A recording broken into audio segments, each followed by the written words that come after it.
मंगळवेढ्यामध्ये मुख्यमंत्री देवेंद्र फडणवीस आणि मराठा आरक्षण आंदोलक मनोज जरांगे पाटील एकाच व्यासपीठावर येण्याची शक्यता आहे।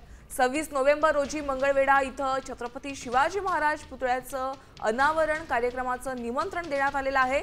भाजपचे आमदार समाधान आवताडे यांनी जरांगेंना निमंत्रण दिलेलं आहे।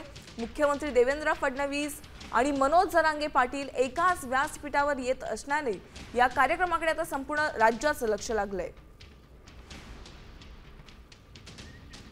आमचे प्रतिनिधी भारत नागणे यांच्याकडून अपडेट जाणून घेऊया। भारत, पहिल्यांदाच असा प्रसंग पाहायला मिळणार आहे। जरांगे पाटील आणि मुख्यमंत्री देवेंद्र फडणवीस एकाच व्यासपीठावर येण्याची शक्यता आहे। खरं तर महाराष्ट्राच्या राजकारणातली ही मोठी घटना म्हणावी लागेल, कारण गेल्या अनेक वर्षांपासून मनोज जरांगे पाटील मराठा आरक्षणासाठी सरकारवर टीका करतात, देवेंद्र फडणवीसवर टीका करत होता।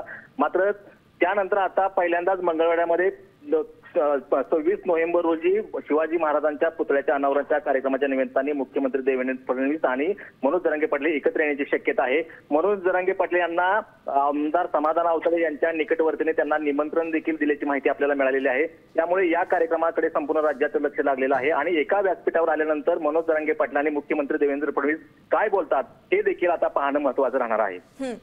खरं तर संपूर्ण महाराष्ट्राचं या ठिकाणी आता लक्ष लागलेलं आहे, कारण एकाच व्यासपीठावर येऊन मुख्यमंत्री आणि जरांगे पाटलांमध्ये नेमकी कोणत्या विषयावर चर्चा होणार हे पाहणं अतिशय महत्त्वाचं आहे। धन्यवाद भारत या सविस्तर माहितीसाठी।